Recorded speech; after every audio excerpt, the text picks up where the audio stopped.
Hi guys, इस video में हम बात करेंगे कुछ क्वेश्चन जो कोरा पे मुझे मिलते हैं और काफ़ी इंटरेस्टिंग रहते हैं रिगार्डिंग जॉब्स। तो पहला क्वेश्चन है कि सीएस ब्रांच वाले लोगों के लिए किस तरह के जॉब्स गवर्नमेंट जॉब्स अवेलेबल हैं। तो देखो, सबसे पहले कि टीचिंग जॉब्स, अगर आप एक सीएस इंजीनियर हो, मतलब apart from IT sector, private sector तो है ही आपके लिए ओपन और अच्छी क्वालिटी जॉब्स भी वहाँ पे, लेकिन अगर किसी को गवर्नमेंट जॉब में ही इंटरेस्ट है और उससे गवर्नमेंट जॉब करना है, तो पहला जो मेरे दिमाग में ख्याल आता है वो है एक टीचिंग जॉब। ठीक है, अगर आपको कोई टीचिंग जॉब करनी है तो आपको बीएड की डिग्री ज़रूरी होती है, लेकिन अगर आपके पास सीएस की डिग्री है, मतलब कंप्यूटर साइंस इंजीनियर हो, आईटी इंजीनियर हो, तो आपको बीएड की कोई ज़रूरत नहीं है। आप डायरेक्ट एलिजिबल हो एग्ज़ाम देने के लिए। तो कैसे एग्ज़ाम्स होते हैं generally? State TET, teacher eligibility test, वो आप दे सकते हो। उसको काउंसलिंग होता है और फिर मार्क्स के बेसिस पे आपकी जहाँ पे किसी भी स्कूल में ज्वाइनिंग वाइनिंग होता है। इसके अलावा केवी, केंद्रीय विद्यालय संगठन का अपना एक एग्ज़ाम होता है, उसमें भी जनरली जो कंप्यूटर साइंस इंजीनियर्स रहते हैं उनको किसी और एलिजिबिलिटी की ज़रूरत नहीं होती, यानी बीएड की कोई ज़रूरत नहीं होती, वो एग्ज़ाम दे सकते हैं। हाँ, प्रमोशन के टाइम पे ज़रूर चाहिए होगा। और जॉब बहुत अच्छा होता है। जॉब एक पोस्ट ग्रेजुएट टीचर के लेवल का जॉब रहता है और आपकी सैलरी बहुत अच्छी रहेगी और प्रमोशन ऑप्शन बहुत अच्छे रहेंगे। इसके अलावा प्रोफेसर लाइन, यानी टीचिंग लाइन एक स्कूल लेवल पे हो सकता है, एक प्रोफेसर लाइन। अगर आप फर्दर एमटेक करते हो, एमटेक के बाद आप पीएचडी करते हो, नेट क्वालिफाई करते हो, तो आप असिस्टेंट प्रोफेसर रोल के लिए भी अप्लाई कर सकते हो, लेक्चरर रोल के लिए अप्लाई कर सकते हो। तो बीटेक के बाद आपको आगे भी पढ़ना पड़ेगा, तो एक और रास्ता वो खुल जाता है आपके लिए।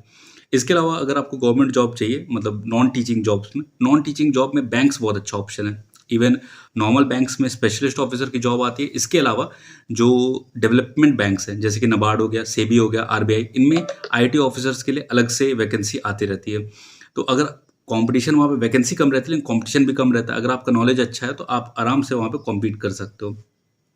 इसके अलावा कई सारे रिसर्च ऑर्गेनाइजेशन है, जैसे सीडैक है, centre for development of advance computing, जो सुपर कंप्यूटर्स जैसी चीज़ों पे काम करती है। उसके अलावा डीआरडीओ है। तो इन सब में भी आप जा सकते हो। यहाँ जनरली कॉन्ट्रैक्ट बेसिस पे काम होता है, लेकिन कॉन्ट्रैक्ट बेसिस पे काम होने के बावजूद भी आपको कोई निकालता नहीं है। आपकी जो जॉब है रेगुलर, आपका जो कॉन्ट्रैक्ट रहेगा वो रेन्यू होते रहेगा, आपको बहुत अच्छा एनवायरनमेंट मिलेगा। आईआईटीज़ में भी कई बार जॉब्स इस तरह से लगती हैं।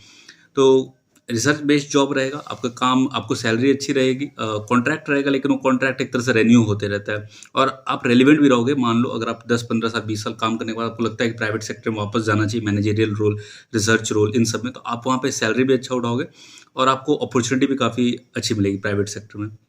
इसके अलावा देखो, नॉर्मल वैकेंसी जहाँ पे नॉर्मल ग्रेजुएशन चाहिए तो वहाँ चाहिए होता है, वहाँ पे आप एलिजिबल ऐसे भी हो, जैसे कि अगर एसएससी के exam, SSC, CGL, CHSL, BPSC, UPSC, state PCS, इन सब के लिए आप ऑलरेडी एलिजिबल हो, तो नॉर्मल ग्रेजुएशन के तर्ज पे तो आप एग्ज़ाम वो सब भी दे सकते हो।